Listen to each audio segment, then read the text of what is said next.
오늘 본문 말씀을 통하여서 예배의 중심을 회복하라라고 하는 말씀으로 함께 은혜를 나누고자 합니다. 바쁘고 풍요로운 그런 가운데 있지만 마음은 점점 자꾸 메말라가고 있는 그런 모습을 우리가 느끼게 됩니다. 특히 우리 성도들은 40, 50대에 대부분 이렇게 있는 대상들이 되는데요. 40, 50대가 인생에서 가장 바쁜 시기라고 이렇게 이야기합니다. 일터에서도 중심적인 그런 역할을 해야 되고, 가정에서는 자녀들 사이에서 또한 균형을 잡아야 되는 그런 역할을 해야 됩니다. 경제적인 책임도 크고 또 건강은 예전같이 또 못하는 그런 가운데서 마음은 점점 지쳐가는 그러한 시기가 40, 50대에 어떻게 보면 요즘은 청장년, 어제 제가 청장년 연례에 총회하는데 연례부장으로 참석을 했더니만 지금은 이제 청장년 하면 65세까지 청장년으로 이렇게 하는데, 이것도 지금 나이가 이제 저도 연령대가 높아져서 어제 참석하신 분 가운데 90이 넘은 분도 계시더라고요. 그래서 대부분이 참석한 분들이 60세가 넘는 분들이 4분의 3이 60세가 넘는 그런 분들이 여기 참석을 하고 있어서 앞으로는 이게 나이 제한을 두지 않는, 이제 청장년 하면 그냥 20대부터 시작해가지고 이제 죽을 때까지 청장년으로 이렇게 이제 부르게 되는, 대상이 되는 그런 모습을 보면서 참 이렇게 젊은 사람들이 지금 이 세대가 계속해서 이어지고 어우러지는 그런 모습이 되어야 되는데, 가면 갈수록 노령화되어 가는 그런 모습이 교회 안에서 더 많이 이렇게 드러나는 모습이 참 안타까운 가운데 있는데, 우리 교회도 예외가 아니게 될 줄로 믿습니다. 그래서 앞으로 우리가 지금 우리 40대, 50대 밑에 30대, 20대가 계속해서 따라 이렇게 올라올 수 있는 그런 세대가 끊이지 않냐는, 그래서 요즘은 제가 그렇게 기도합니다. 0세부터 100세까지 모든 연령대의 사람이 우리 예배 드릴 수 있는 그런 교회가 되게 해 주옵소서, 그렇게 기도합니다. 그러면은 적어도 0세부터 100세까지면은 100명은 참석하게 되는 거죠. 그죠? 그래서 모든 연령대, 나이대에 다 예배드리는 예배자가 있는 그런 교회가 되었으면 좋겠다라고 하는 발언으로 기도를 이렇게 하고 있습니다. 여러분들도 우리 교회를 위해서 기도할 때에 모든 연령대가 예배드리는 그런 교회가 될 수 있도록 위해서 기도해 주시기를 부탁을 드립니다. 그래서 지금 40, 50대에 있는 어떻게 보면 낀 세대다라고 이렇게 말할 수 있습니다. 그런 가운데서 몸도 마음도 사실은 지쳐가는 그런 가운데 있습니다. 신앙생활을 하는 가운데도 마찬가지인 것 같습니다. 예배를 드리는데 마음은 따라가지 않는 그런 상태가 되기가 쉽죠. 아모스 시대의 이스라엘 백성들은 풍요로웠지만 영적으로는 메말라 있었고, 예배는 계속되었지만 하나님이 없이 돌아가는 그런 형식적인 그런 예배가 절비했다라고 하는 것을 우리가 알 수 있습니다. 오늘 본문은 바로 이 아모스 시대의 상황과 비슷한 오늘의 이 시대에 하나님께서 우리에게 던져주는 메시지라고 하는 생각을 합니다. 그래서 이 말씀을 오늘 나에게 하나님께 주시는 말씀으로 아멘으로 받는 우리 성안의 가족들이 될 수 있기를 주의 이름으로 축복합니다. 아멘. 첫 번째 보면은 1절에 사마리아의 산에 있는 바산의 암소들아, 이 말을 들으라. 너희는 힘없는 자를 학대하며 가난한 자를 압제하며 가장에게 이르기를 술을 가져다가 우리로 마시게 하라 하는도다 라고 이렇게 말하고 있습니다. 이스라엘 백성들을 향하여서 풍요 속에 있는 그들을 향하여 그 풍요 가운데 있지만 교만한 것에 대하여서 경고하고 있는 그런 메시지입니다. 사마리아 산에 있는 바산의 암소들이라 라고 이렇게 이야기하고 있는데, 우리가 잘 알아서 여기서 바산의 암소들은 누구를 지칭하겠습니까? 바로 이스라엘 백성들. 좀 더 구체적으로 이야기하자면 아모스 선지자가 남유다 출신임에도 불구하고 지금 북이스라엘을 향하여서 경고의 메시지를, 예언의 메시지를 보내고 있는 것을 우리가 볼 수가 있습니다. 그래서 바산의 암소들이라 하면 바로 북이스라엘을 지칭을 하고 있는데, 이 바산이 어디냐 하면은 여러분 이스라엘이 지금 북쪽으로 분쟁하고 있는 나라가 시리아입니다. 시리아. 또 이쪽에 보면은 어디죠? 무슨 그 나무입니까? 레바논. 네, 레바논에 이렇게 하는 거죠. 레바논. 그러니까 지중해 쪽으로는 레바논, 내륙 쪽으로는 시리아입니다. 시리아. 그래서 이 시리아의 남부하고 지금 이스라엘 맨 북쪽 끝에가 무슨 공원이 있냐면 골란 공원이라고 있습니다. 골란 공원. 들어보신 분이 있습니다. 지금 이 지역을 두고 치열하게 전투를 하고 있는데 지금 현재는 이 골란 공원을 이스라엘이 지배를 하고 있습니다. 이 골란 공원에서 보면 그 시리아의 그쪽 쪽에 환하게 이렇게 한눈에 보이기 때문에 군사적인 전략적인 아주 요충지로 이렇게 되어 있습니다. 이 골란 공원이 옛날 이 구약 시대에 이 골란 공원 이기가 바로 바산입니다. 바산. 그러면 골란 공원에 거기가 어떤 곳이냐면 아주 비옥한 목초지가 거기에 조성이 되어 있었다는 말이죠. 그러니까 거기에 우수한 아주 값지고 좋은 그런 소들이 그리고 양들이 그곳에서 많이 거기에서 길러지게 되는 그런 곳이 바로 이 바산입니다. 그래서 성경의 다른 곳에서 보면 바산의 황소라고 이렇게 표현을 하기도 합니다. 그건 뭘 이야기하냐면 힘세고 풍요롭다라고 하는 것의 상징적인 그 표현이 바로 바산의 소, 바산의 암소, 바산의 황소라고 이렇게 일러지고 있는 것이죠. 그러니까 지금 북이스라엘에 대하여서 아모스 선지자 중에서 하나님 말씀할 때에 그들의 모습이 바산의 암소들과 같다라고 이야기합니다. 풍요 가운데 있는데 힘을 가지고 있고 풍요 속에 있는데 그럼에도 불구하고 그들은 교만한 가운데 있었기 때문에 하나님께서 그들에게 말합니다. 그들이 어떤 모습 가운데 있었는지를 바로 아모스 선지자는 드러내고 있는데 너희는 힘없는 자를 학대하며 풍요 가운데 있고 힘을 가지고 있는 그런 모습 가운데에서 가난한 자, 힘없는 자를 학대하고 압제했다라고 하는 것입니다. 더 나아가서는 이 가장은 바로 가장을 말합니다. 남편을 말하죠. 그 남편에게 이르기를 술을 가져다가 우리로 마시게 하라. 한마디로 이야기하면 자녀들과 아내들이 뭐에 취해 있다는 겁니까? 향락, 사치와 향락에 취해져 있다라고 하는 것을 말해주고 있는 것입니다. 분명히 풍요 속에 있고 더 넓은 땅을 차지하고 있고 많은 그런 물질의 풍요 속에 있음에도 불구하고 그들은 그 모든 것에서 하나님께 감사하고 하나님의 뜻을 향하여 겸손히 섬기며 나아가는 것이 아니라 그들에게 주어진 그 풍요로 힘입어 가지고 오히려 가난한 자를 압제하고 힘없는 자들을 학대하는 것에 사용하고 그리고 온 가족이 더불어서 함께 사치와 향락에 빠져있는 그 가운데 그러면서 끊임없이 가장에게 술을 가져다가 우리로 하여금 마셔하라고 하는 것은 끊임없이 쾌락을 공급해 달라고 하는 그러한 바로 표현의 모습입니다. 그러니까 이런 상황, 그러니까 죄악이 관영한 그런 상태인데 그들이 스스로 보기에는 그렇게 느끼지 못하는 것이 사실은 큰 병인 것입니다. 에스겔서 16장 49절의 말씀을 보면 에스겔 선지자가 여러분 소돔과 고모라가 심판을 받았잖아요. 그렇죠? 특히 이 소돔에 대하여서 진짜 이 소돔이 이 멸망을 당할 때 심판을 받게 되었을 때에 그들의 모습이 어떠했는가 에스겔 선지자가 이 에스겔 16장 49절에서 이렇게 기록하고 있는데 그들은 교만하고 음식물이 풍부하며 평안한 태평을 누리면서 가난하고 궁핍한 자를 도와주지 않았다라고 그렇게 말합니다. 소돔의 그게 동성애와 그런 말할 수 없는 그 죄악들이 겉으로 드러나는 그 죄악들이 관영한 가운데 있었는데 실제적으로 그들의 내면을 들어가 보니까 교만이 있었다는 것입니다. 음식물이 풍부했다는 지금 우리가 살고 있는 시대 그렇지 않습니까?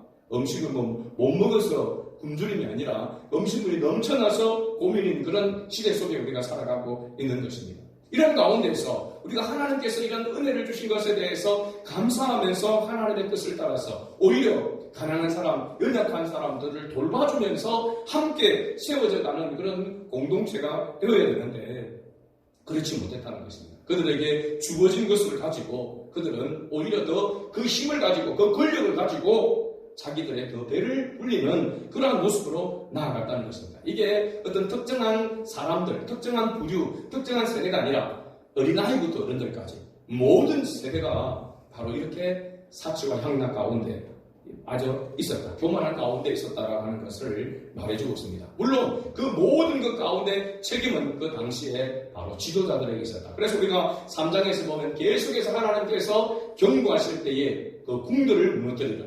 궁궐을 무너뜨리라 라고 했습니다. 우리와 3장 마지막 절에 보면 겨울궁과 여름궁을 치르니 상하궁들이 파괴되며 큰 궁들이 무너지리라. 특히 앞선 지도자들에 대해서 먼저 더 강하게 하나님께서 심판하시겠다고 말하고 있습니다. 여러분, 지도자들을 심판하게 되어지면 그러면 백성들은 편안한 것입니까? 똑같이 그 고난과 고통 속에 들어가게 된다라고 하는 것을 말해주고 있는 것입니다. 그래서 풍요 가운데 있지만 그것이 주님의 뜻 안에서 누리는 풍요가 아닌다고 한다면 그것은 진정한 축복이 아니다라고 하는 사실입니다. 그래서 하나님이 없는 평안과 풍요는 가짜 풍요요 평안이다라고 하는 것을 알아야 합니다. 특히 우리 그리스도인들이 이런 가치관에 대해서 명확해야 됩니다. 그냥 세상적인 그런 물질의 풍요, 세상적인 그런 것들이 채워지게 될 때 그것을 온전히 복이라고만 생각하면 큰 오산일 수 있단 말입니다. 그죠? 내가 하나님 앞에 정직하고 내가 하나님 앞에 바로 서 있지 못한 가운데에서 누리는 그 풍요는 오히려 독이 될 수가 있다는 사실입니다. 저주가 될 수가 있다는 것이죠. 물질 그 자체는 악도 아니고 선도 아니지만 그것을 사용하는 우리의 모습이 어떠한 가운데 있어야 되는가라고 하는 것을 말해주고 있는 것입니다. 그래서 우리가 가난하다고 해서 기죽거나 실망할 필요가 없는 것은 하나님 앞에서 내가 바르게 서 있다고 한다면 어떤 형편과 환경 가운데서도 자족할 수가 있는 것이죠. 사도 바울이 그렇게 고백했지 않습니까? 내가 부유한 가운데 있으나 가난한 가운데 있으나 어떤 가운데 있든지 나는 자족하기를 배웠다라고 했습니다. 배웠다라고 하는 것은 나는 실제로 그와 같이 바로 살아가고 있다라고 하는 것을 말해주고 있는 것이거든요. 그래서 우리의 모든 삶이 물질이나 모든 권세나 모든 것들이 어디 안에 있어야 되겠습니까? 주 안에 있을 때에 복이 된다라고 하는 것을 말해주고 있는 것입니다. 자, 그렇다면은 왜 하나님께서 이 이스라엘 백성들을 통하여서 심판에 대한 그런 경고의 메시지를 주고 있는가? 어떤 모습인지 2절과 3절 말씀 가운데 보면 하나님께서 어떻게 심판할 것인지에 대해서 강하게 경고하고 있는 것을 봅니다. 우리 2절과 3절 다시 읽어볼까요? 주 여호와께서 자기의 거룩함을 두고 맹세하시되 때가 너희에게 이를지라 사람이 갈고리로 너희를 끌어가며 낚시로 너희의 남은 자들도 그러하리라. 너희가 성 무너진 데를 통하여 각기 앞으로 바로 나가서 하르몬에 던져지리라. 여호와의 말씀이니라. 아멘. 여기 때가 이를지라라고 이렇게 말하고 있는데 어느 때를 말하냐면 바로 하나님의 심판의 때를 말합니다. 징계의 때를 말하고 있는 것이죠. 갈고리로 너희를 끌어가며 누가? 사람이라고 했습니다. 그러면 사람이 갈고리에 끌어가듯이 그리고 낚시로 깨어서 끌고 가듯이 간다라고 하는 것은 끌려가고 싶어서가 아니라 억지로 끌려간다는 거죠. 그럼 뭐가 된다는 겁니까? 포로가 된다는 것입니다. 포로가 된다. 이스라엘 백성들의 자기들의 의지와 상관없이 하나님께서 그들을 이방 족속의 포로가 되도록 하겠다라고 말하고 있는 것입니다. 그 다음에 하르몬이라고 이렇게 하르몬에 던져지는 하르몬은 지역 이름이 아니라 상징적인 그 의미로서 보면은 바로 감옥을 이야기합니다. 감옥을 이야기하고 있는데 포로로 끌려갈 뿐만 아니라 거기에서 뭐가 없다는 겁니까? 자유가 없다는 것입니다. 자유가. 감옥 속에 있는 것처럼 그렇게 되도록 하겠다 이렇게 말씀하고 있습니다. 철저하게 하나님께서 징계하시겠다. 회초리를 드시겠다라고 하는 것을 말하고 있는 것이죠. 이스라엘 백성들이 자기들이 생각할 때는 얼마나 그들이 하나님 앞에서 지금 잘하고 있다고 생각하고 모든 것이 풍요로워서 부족함이 없는 그런 때를 보내고 있다고 생각하는데 하나님은 그들이 온전히 심판을 받아 마땅한 그런 모습 가운데 그들의 죄악이 관영한 상태에 있다라고 이렇게 말씀하고 있고 그에 대해서 하나님께서 반드시 심판하겠다고 말씀하고 있습니다. 자, 그렇다면 두 번째로 당시 이스라엘 백성들은 어떻게 하나님을 섬기고 있었기에 이와 같은 경고를 하나님께서 아모스 선지자를 통해서 하신 것일까요? 바로 4절과 5절 말씀 다시 읽어봅니다. 너희는 베들에 가서 범죄하며 길갈에 가서 죄를 더하며 아침마다 너희 희생을 3일마다 너희 11조를 드리며 누룩 넣은 것을 불살라 수언제로 드리며 낙헌제를 손에 내어 선포하려구나. 이스라엘 자손들아 이것이 너희가 기뻐하는 바니라. 주 여호와의 말씀이니라. 아멘. 여기 베델과 길갈이 나옵니다. 베델과 길갈. 이 베델과 길갈은 이스라엘 백성들에게 있어서, 특히 북이스라엘 백성들에게 있어서 뿐만 아니라 모든 이스라엘 백성들에게 있어서의 아주 중요한 그러한 곳입니다. 특히 어떤 곳으로? 제사를 드리는 곳으로서의 대표적인 곳이 바로 이 베델과 길갈이라고 하는 사실입니다. 지난번에도 말씀을 드렸지만 베델은 어떤 곳입니까? 바로 이스라엘 백성들의 조상이라고, 직접적인 조상이라고 할 수 있는 야곱이, 그죠? 바단 아람으로 동행하는 가운데서 루스라고 하는 곳, 바로 이 베델에서 하나님의 이상을 보게 됩니다. 그러고 나서 자기가 또 베개했던 그것을 단을 쌓아서 하나님 앞에 처음으로 단을 쌓아서 예배를 드렸던 곳이 바로 어디냐면 베델입니다. 베델. 그래서 이스라엘 백성들은 이 베델에서 제사하는 것을 가장 기뻐했다라고 하는 사실입니다. 그죠? 그래서 이 베델은 바로 이스라엘 백성들이 하나님 앞에 제사하는 곳의 대표적인 곳입니다. 길갈은 어떤 곳이냐? 길갈은 바로 여호수아가 이스라엘 백성들을 이끌고 가나안을 정복하는 가운데 첫 번째로 요단강을 건너게 됩니다. 요단강을 건너고 난 다음에 어디에서 진영을 그게 머물게 되냐면 바로 이 길갈에서 첫 진영지를 정합니다. 그리고 이곳에서 무엇을 했느냐? 40년 동안 광야 생활에서 행하지 못했던 할례를 이곳에서 행하게 됩니다. 그리고 40년 광야 생활에 그들이 지키지 못했던 첫 유월절을 바로 이 길갈에서 지키게 됩니다. 그러니까 이스라엘 백성들에게 있어서는 조상적으로부터 올라가도 베델이라고 하는 이 곳과 그 다음에 이 길갈이라고 하는 곳은 그들에게 있어서는 잊지 못할 것이고 가장 성지라고 할 수 있는 그런 제사를 드리는 곳에서의 대표적인 곳이 바로 이 베델과 길갈이 되는 것입니다. 근데 이곳에서 그들이 자주 제사를 드렸다라고 이렇게 말하고 있습니다. 그런데 하나님이 원하시는 정의와 인애와 공의는 거기 그 제사에 있지 않았다라고 하는 것입니다. 오히려 종교적인 열심으로 죄악을 범하는 상징적인 곳이 되어버렸다는 것입니다. 하나님을 예배하는 곳, 하나님 앞에 제사드리는 가장 대표적인 곳인데 그곳에서 하나님 앞에 제사를 드리는데 그곳이 바로 죄악의 온상이 되어지는 시발점이 되어지는 그런 곳이 되었다라고 말하고 있는 것입니다. 이해할 수 없는 그런 모습이죠. 구체적으로 그들이 얼마나 종교적인 열심이 있었나라고 하는 것을 바로 뒤에 이야기합니다. 아침마다 뭘 드렸다고 했습니까? 희생을 드렸다고 했습니다. 아침마다 희생을, 이건 말하면 오늘 하면 새벽마다 새벽 기도를 했다는 것과 같은 모습입니다. 92회를 매일 하나님 앞에 드렸다는 것입니다. 그죠? 그것도 그냥 단순히 몸만 와서 드리는 것이 아니라 제물을 드리면서 그렇게 하나님 앞에 드렸다는 것입니다. 엄청난 열정이라고 말할 수 있습니다. 그리고 3일마다 11조를 드렸습니다. 보통은 일주일마다 11조를 드리는 그런 가운데 있었습니다. 율법적으로 보면. 그런데 그것도 부족해서 3일마다 11조를 드렸다는 것입니다. 오늘 우리가 이 모습은 감히 흉내조차도 내기 어려운 그런 열심이 있었습니다. 더 놀라운 것은 뒤에 누룩 넣은 것을 불살라 수언제로 드리며 낙헌제를 소리내어 선포했다라고 말합니다. 여기 수언제와 낙헌제는, 수언제는 하나님께서 베풀어진 것에서 감사하는 그런 표현으로 자발적으로 드리는 제사가 원래 수언제입니다. 자발적인 제사. 그런데 지금 이스라엘 백성들이 드리는 제사에 있어서 자기들이 누가 드리라 해서 억지로가 아니라 자발적으로 드리고 있었다는 겁니다. 자발적으로. 낙헌제는 바로 서운한 것을 갚는 것입니다. 약속한 것을 갚는 그런 제사가 바로 낙헌제입니다. 이렇게 열정적으로, 이렇게 열심으로 끝으로는 흉내내기도 어려울 정도의 그런 모습으로 하나님을 섬기고 있었다는 것입니다. 제가 목회자로서 볼 때 이 정도로 섬기는 것 같으면 아는 속은 중심은 어떻든지 간에 이 정도라도 하면 대단할 것이다. 감히 마음을 다하라고 이렇게 이야기하기가 어려울 것 같아요. 아니 겉으로라도 이 정도의 모습으로 하나님을 섬긴다 한다면 그런 사람에게 어떻게 그 마음을 다해서 섬기라고 이야기하겠는가, 이런 생각이 듭니다. 저희 형님이 이전에 이단에 거기에 빠져서 있었을 때에 제가 목회자로서 안타까운 거예요. 그래서 빨리 그 잘못된 것들을 알고 거기서 빨리 나와야 되는데, 그런데 얼마나 열심인지, 너무나도 열심히 그렇게 하니까 그 목회자인 저도 흉내를 내기가 어려울 정도로 열심히 하고 있으니까 그거 잘못됐다, 거기서 빨리 나오라고 계속해서 이야기를 할 수가 없는 겁니다. 이야기를 하더라도 코피가 안 되는 겁니다.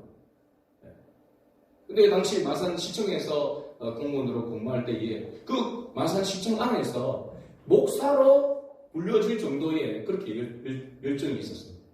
단순히 전도하는 것만 아니라 청소며 모든 이런 데 가서 아침 일찍부터 새벽까지 나가서 솔선수범해서 그 하면서 모든 그런 그 일들을 하는 가운데서 정말로 흉내낼 수 없을 정도로 그 정도로 그렇게 열심히 이렇게 한 겁니다. 그런데 그런 열심과 그 열정이 정말로 하나님을 위한 것이고 정말 주님을 위한 것이면 좋은데 그렇지 않다는 것 사실. 나중에 결국은 질병으로 인하여서 하나님의 은혜로 거기를 나오게 되어지고 건전한 그런 교회에서 신앙생활을 하면서 마지막을 그렇게 보내셨지만은 다행스럽게 그때에 제가 그런 이야기를 했습니다. 병원에서 제가 간호를 이렇게 밤을 새워서 한번 이렇게 했던 적이 있는데요. 그때에 그런 얘기를 했습니다. 형님이 그때 너무나도 거기에 깊이 빠져서 그렇게 일을 하니까 잘못된 걸 하면서 이야기를 하고 싶어도 이야기를 해주고 싶어도 할 수가 없을 정도로 그런 모습이었다. 그런 열정을 가지고 있었다는 거예요. 사실은 우리가 교회 안에서도 이게 하나님의 은혜로 믿음으로 정말 정직하고 겸손하게 섬기지 아니하고 인간적인 그런 열심과 자기의 의를 드러내기 위한 그런 모습으로 열심을 하는 사람들이 항상 문제가 되는 것입니다. 그런 사람들이 열심히 하다가 어느 날 나자빠지게 됩니다. 누가 알아주지 않고 이렇게 해도 아무도 알아주지도 않고 하나님께서 특별히 그에 걸맞는 복을 주지 않고 이렇게 하면은 그냥 스스로 그때 나자빠지게 되는 거죠. 그러면은 교회가 그냥 힘을 잃게 됩니다. 그 부서, 그 전도회 그런 쪽에서 힘을 잃게 됩니다. 열심히 앞장서서 했던 사람이 어느 날 번아웃 되어지게 되면은 그 모든 것들이 어렵게 되어지게 되는 것이죠. 어떻게 보면 이스라엘 백성들이 하나님 앞에 지금 행하는 이 모든 것들을 보면은 누가 뭐라 하더라도 누가 잘못하고 있다라고 말하기가 어려울 정도의 제가 보니까 목회자를 보니까 그런 열정으로 열심으로 하고 있었다라고 하는 사실입니다. 그런데 여러분 보십시오. 하나님이 원하시는 것이 아닌데 하나님이 원하시는 방법이 아닌 것으로 열심히 열정적으로 아무리 하더라도 그것은 오히려 하나님을 그래도 열심으로 그래도 열정적으로 희생하고 헌신했으니까 하나님의 뜻이 아니다 할지라도 하나님이 원하시는 것 아니라도 그 열정과 그 열심을 보더라도 감히 어떻게 보면은 잘못되었다라고 이렇게 이야기할 수 없을 정도의 그런 모습을 가지고 있는 겁니다. 베델과 길갈에서 대표적인 제사하는 이 장소에서 그들은 열정적으로 하나님을 섬긴다고 했지만은 그러나 그것은 하나님 앞에 합당한 그런 모습이 아니었다라고 하는 사실입니다. 오늘 우리가 읽었던 말씀 가운데서 5절 말씀 이 끝부분을 보십시오. 이스라엘 자손들아 같이 읽습니다. 이것이 너희가 기뻐하는 바니라 주 여호와의 말씀이니라. 누가 기뻐하는 바라고 했습니까? 너희가 기뻐하는 바라. 이스라엘 자손들이 너희 자신들이 기뻐하는 바라. 하나님이 기뻐하는 바가 아니라 이스라엘 백성들 자신들이 기뻐하는 바로 뭘 하고 있었다는 겁니까? 종교적인 행위를 하고 있었다는 사실입니다. 오늘 이 시대에 우리가 조심해야 될 부분이 바로 여기에 있습니다. 열심히 하지 않는 것에 대해서 안타까움이 있습니다. 목회자로. 또 여러분들도 마찬가지일 것입니다. 열정적인 그런 모습으로 하나님을 섬기고 싶은데 그런 열정이 생겨나지 않아서 여러분들은 아마 고민하고 안타까워하는 그런 모습이 있을 것입니다. 그러나 또 한편으로는 열심히 생겨졌을 때에 그게 겸손하게 감사함으로 정말 주님이 기뻐하시는 일인가 주님을 위해서 하는 일인가 살피고 그렇게 겸손히 주를 섬기지 않으면 그 열심이 오히려 화를 불러오고 악을 불러오는 죄악을 불러오는 심판과 징계를 불러오는 그러한 큰 죄악이 될 수 있다는 것도 우리가 항상 명심해야 되는 겁니다. 그래서 사도 바울은 너희 자신을 자세히 주의하여 살피라고 한 것입니다. 날마다 내가 오늘 예배를 드리는 것이 누구를 위해서 예배를 드리고 있는가 살피라고 하는 것입니다. 내가 주님 앞에 예물을 드리고 있는 것이 누구를 위해서 예물을 드리고 있는 것인가? 내가 헌신하고 봉사하는 것이 누구를 위한 것인가? 그 대상이 주 여호와 하나님이어야 하고 하나님이 기뻐하시는 거야 하는 조건이 반드시 있다라고 하는 사실입니다. 오늘 많은 그리스도인들이 교회가 어떤 곳인지를 잘 알지 못하고 신앙생활을 하는 것처럼 보입니다. 교회를 자기의 위로를 삼고자 힐링을 위해서 자기 만족을 위한 그런 목적으로 다니면서 예배를 드리는 주객이 전도되어진 그런 모습들이 허다한 것을 봅니다. 교회는 예수 그리스도의 머리요 몸인 줄로 믿습니다. 예수 그리스도를 위하여 세워진 것이 바로 교회인 것입니다. 그리고 우리는 그 머리로부터 서로 연결되어 붙어있는 지체들입니다. 자기가 원하는, 자기가 기뻐하는 자기의 평안과 자기 위로를 받기 위해서 우리가 하나님 앞에 예배드리고 자기를 위하여 우리가 협력하는 곳이 아니라고 하는 사실입니다. 그리스도를 머리로 두고 오라고 했습니다. 머리는 바로 모든 것에 명령하는 기능이 있지 않습니까? 하나님의 말씀, 하나님의 진리의 말씀을 따라서 그 말씀 안에서 같이 협력하고 하나로 세워져 가야 한다는 사실입니다. 그렇지 않으면 진정한 교회의 일원이라고 할 수가 없는 것입니다. 여러분, 많은 성도들이, 요즘 목회자들도 그렇게 얘기합니다. 요즘 성도들이 교회에 대한, 교회가 어떤 곳인지에 대한 그런 부분들이 너무나도 약해졌다라고 이렇게 이야기합니다. 응집력이 약해진 거죠. 응집력이 약해진 거죠. 교회는 주님의 몸입니다. 그죠? 그러므로 성령이 하나되게 하심을 힘써 지켜야 될 곳이 바로 교회입니다. 성령의 하나되게 하심을 지키지 아니하면 교회가 교회로서의 기능을 할 수가 없습니다. 건강한 교회가 될 수가 없는 것입니다. 그러므로 교회가 하나님의 영광을 드러내는 곳이 아니라 오히려 하나님의 영광을 가리우는 그런 곳이 될 수가 있는 것입니다. 베델과 길갈이 하나님을 기쁘시게 하는 제사를 드리는 대표적인 그런 곳임에도 불구하고 그곳에서 그들이 죄악을 범하게 되는 그런 대표적인 곳으로 타락하고 말았다라고 하는 것은 오늘 우리에게 엄중한 경고가 되는 것입니다. 오늘 우리가 하나님을 기쁘시게 하기 위하여서 하나님 앞에 나아가는 예배하는 대표적인 곳이 어디입니까? 바로 교회이지 않습니까? 이 예배당이지 않습니까? 그런데 이 예배당에서 우리가 모여서 하나님을 기쁘시게 하고자 하는 그런 마음으로 하나 되어서 예배드리고 하나님을 기쁘시게 하기 위한 그런 모습으로 우리가 서로 협력하여 하나로 세워지지 않는다면 교회가 교회로서의 기능을 할 수가 없는 것입니다. 자, 보십시오.